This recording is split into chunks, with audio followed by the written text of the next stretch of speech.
Le capitaine Irons de l'armée de l'air américaine est envoyé pour enquêter sur un ovni mystérieux qui a pénétré dans l'espace aérien américain. Mais étrangement, l'objet n'apparaît pas sur le radar.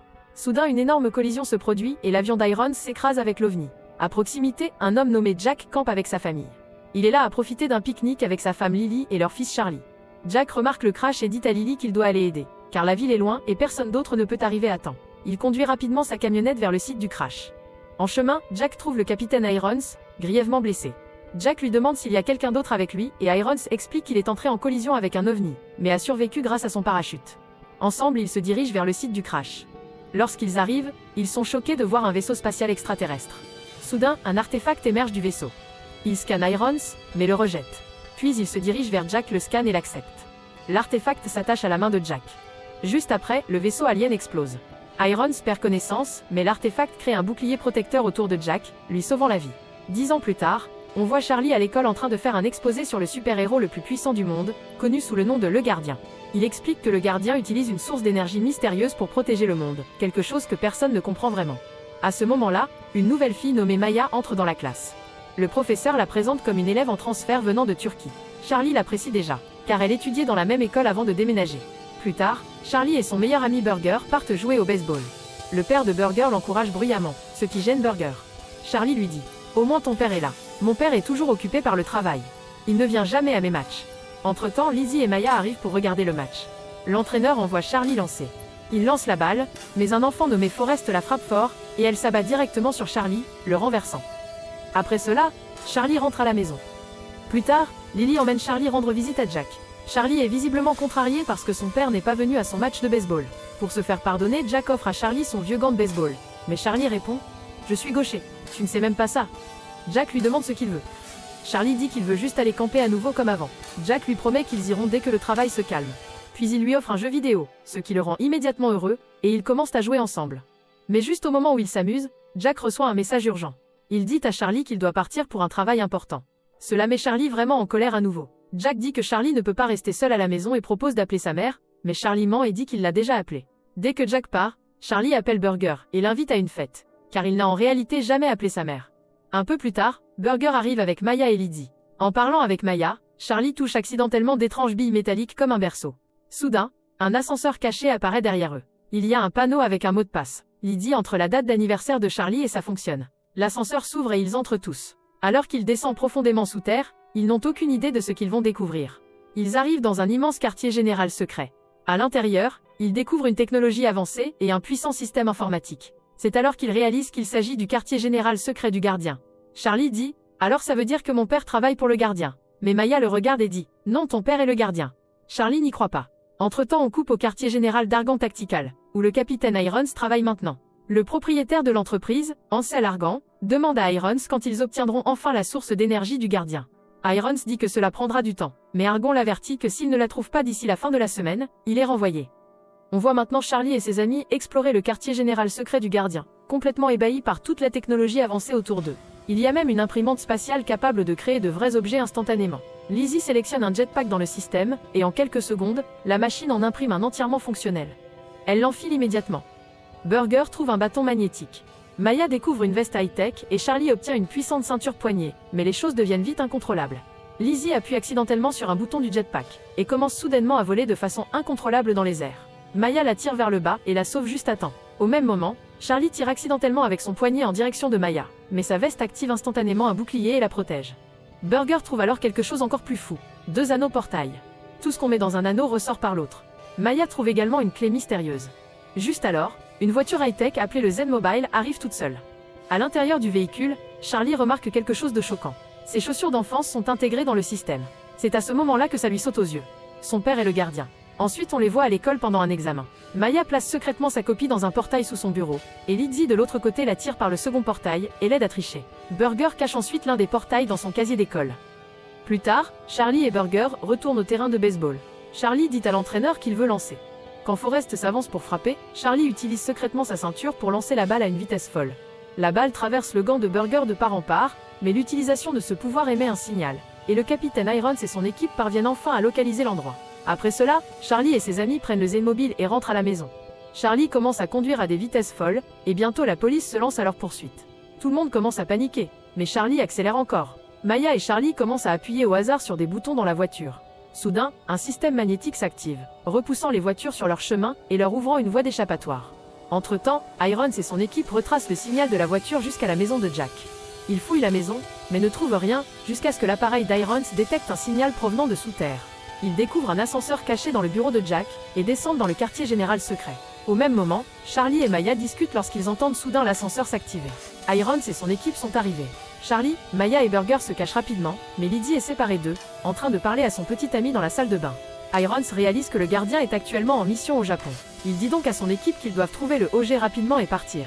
Mais Virginia remarque alors une tasse de café à proximité, et réalise que quelqu'un d'autre est forcément dans la base. Maya dit à tout le monde qu'ils doivent sauver Lydie. Charlie suggère de s'échapper par le garage, et ils se dirigent tous dans cette direction. Mais Irons déclenche un verrouillage complet, bloquant toutes les sorties. Ils sont maintenant piégés. Jersey appelle Ansel Argon, et lui dit de venir immédiatement chez Jack. Au même moment, Jersey aperçoit Lydie. Elle essaye de fuir mais il la poursuit, bien qu'elle parvienne à lui échapper temporairement. Entre-temps, Charlie trouve la sphère OG lumineuse et la ramasse. Au moment où il la touche, il commence à voir d'étranges visions.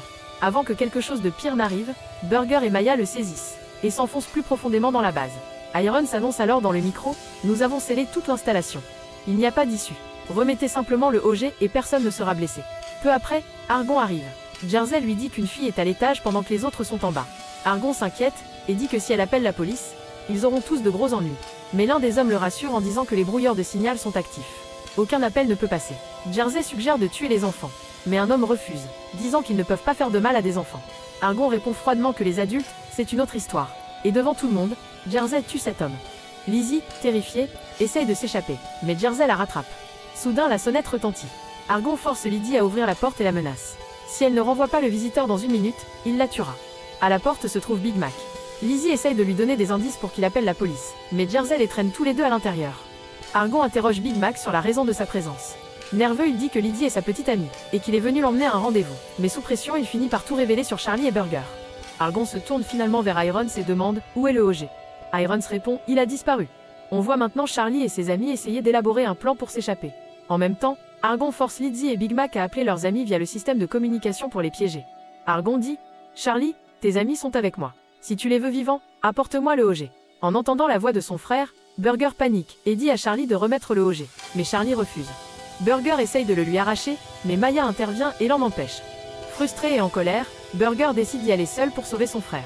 Entre-temps, Charlie et Maya récupèrent discrètement le jetpack, la veste et la ceinture. Mais tous leurs pouvoirs sont presque à plat. Juste alors, Virginia arrive à l'endroit où le OG était censé se trouver, et réalise qu'il n'est plus là. Entre-temps, Argon est en train de placer des bombes partout dans le quartier général, lorsque soudain Burger apparaît devant lui. Tous deux sursautent. Burger active accidentellement son bâton magnétique, et une chaise vole à travers la pièce, percutant Argon, et le faisant perdre connaissance. De l'autre côté, Charlie et Maya utilisent le OG pour recharger le système de portail. Charlie dit à Maya que c'est la source d'énergie du gardien. À ce moment-là, Burger revient entraînant Argon inconscient attaché à une chaise. Argon se réveille lentement et leur demande tranquillement leur âge. Mais Maya le remet à sa place en disant « C'est nous qui posons les questions ». Burger lui donne un choc avec le bâton magnétique, le forçant à parler. Argon révèle que le OG est une technologie incroyablement avancée venant d'un autre monde. Quelque chose d'assez puissant pour façonner des civilisations entières. Burger demande « Alors pourquoi le voulez-vous » Argon répond que le gardien n'a déverrouillé qu'une infime partie de sa puissance, et qu'il croit pouvoir l'utiliser pour résoudre les plus grands problèmes du monde. Charlie demande « Alors pourquoi n'avez-vous pas simplement demandé à mon père ?» Argon dit qu'il a essayé plusieurs fois, même publiquement, mais que le père de Charlie l'a ignoré à chaque fois. Il prétend que le gardien est égoïste, utilisant la technologie uniquement pour lui-même, alors que lui veut la partager avec le monde. « Donnez-moi simplement le OG et je vous laisserai tous partir. » Mais Maya et Burger ne lui font pas confiance du tout. Entre-temps, on voit Jack dans la combinaison du gardien. Il reçoit un appel de Lily qui demande des nouvelles de Charlie. Jack dit qu'il l'a laissé à la maison, mais quelque chose ne va pas. Il vérifie les caméras de sécurité de sa maison et voit Argon et ses hommes à l'intérieur. Sans perdre une seconde, Jack fonce à toute vitesse vers chez lui. De retour au quartier général, Charlie parle dans le micro. « Votre patron est avec nous. Amenez Lizzie et Big Mac ici. » Irons et Jersey arrivent avec Lizzie et Big Mac. Charlie dit à Argon « Je te donne le OG, mais tu nous laisses tous partir. » Argon accepte. Burger libère Argon de la chaise et Jersey relâche Lizzie et Big Mac. Argon s'avance et demande le OG, et Charlie le lui remet. Mais au moment où Argon l'obtient, il les trahit et les capture tous.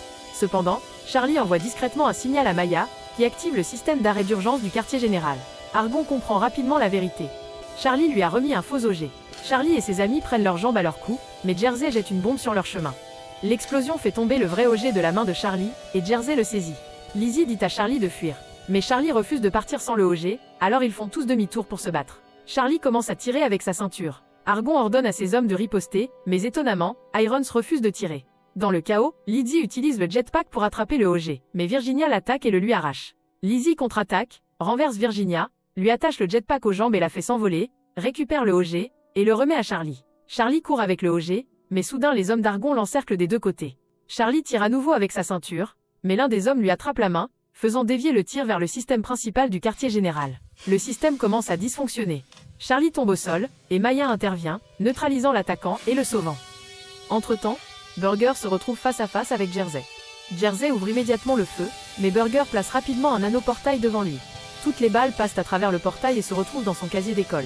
Jersey fonce et frappe Burger se cognant la main contre la porte du casier. Juste alors, Big Mac apparaît et dit à Burger de le suivre, mais Jersey l'appelle Eugene, un prénom qu'il déteste absolument. Furieux, Big Mac assomme Jersey d'un seul coup de poing. Au même moment, Charlie et Maya se dirigent vers l'ascenseur, mais Irons apparaît soudainement devant eux. Il arrache le OG à Charlie, et au moment où il le touche, il commence à avoir d'intenses visions de guerre. Jersey reprend connaissance, et demande à Argon ce qu'il faut faire des enfants. Argon ordonne froidement, « Tuez-les !» Irons s'y oppose immédiatement, lui rappelant que personne ne devait être tué. Les hommes d'Argon braquent leurs armes sur Irons, et Argon reprend le OG.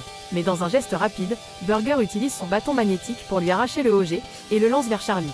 Charlie utilise instantanément un nanoportail pour envoyer le OG dans le casier de Burger. Argon essaye désespérément d'atteindre le portail, mais avant qu'il y parvienne, Big Mac attrape la ceinture de Charlie, et détruit le portail, coupant complètement la connexion. Entre-temps, Burger se retrouve face à face avec Jersey. Jersey ouvre immédiatement le feu, mais Burger place rapidement un nanoportail devant lui. Toutes les balles passent à travers le portail et se retrouvent dans son casier d'école.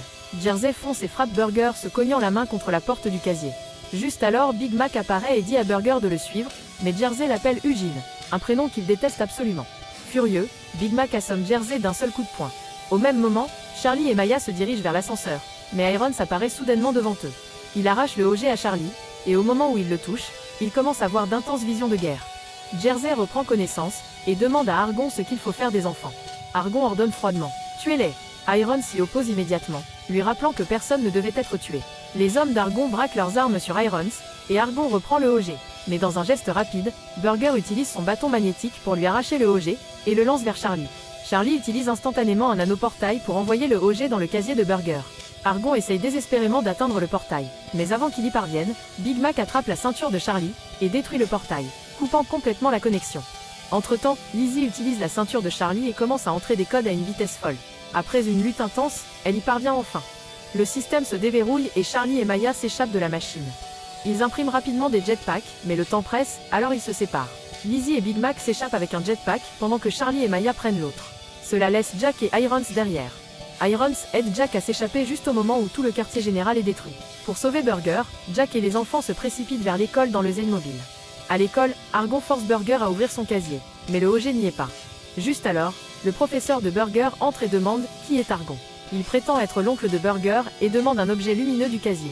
Le professeur dit que le concierge l'a trouvé en train de briller et qu'elle l'a pris pour le garder en sécurité. Elle part le chercher. Dehors, Jack et les enfants arrivent à l'école. Jack leur dit de rester dans la voiture.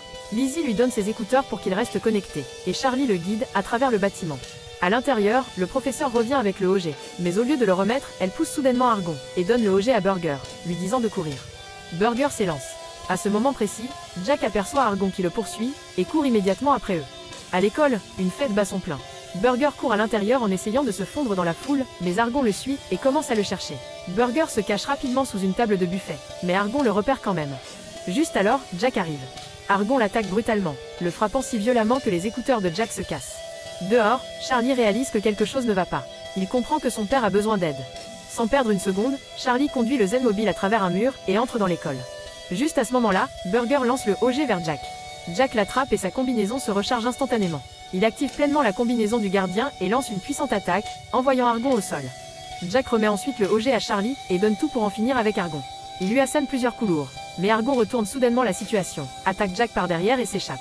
Il attrape Charlie et le prend en otage, exigeant le OG. Charlie envoie discrètement un signal à Jack concernant le plan de la bombe portail. Jack fait semblant de lancer le OG vers Argon. Dès qu'Argon lâche Charlie pour l'attraper, Charlie jette la bombe portail sur le OG. En un instant, un portail s'ouvre et Argon y est aspiré. Juste alors, Lily arrive sur les lieux. Tout le monde est soulagé et heureux, surtout maintenant que Charlie sait enfin la vérité sur son père, le gardien. Plus tard, Charlie invite Maya à danser. Pendant qu'ils dansent ensemble, Lizzie et Big Mac les rejoignent. Et bientôt même les parents de Charlie commencent à danser. C'est un moment de bonheur parfait. Dans la scène finale, on voit Charlie et Jack dans la forêt en train de profiter d'un paisible voyage de camping.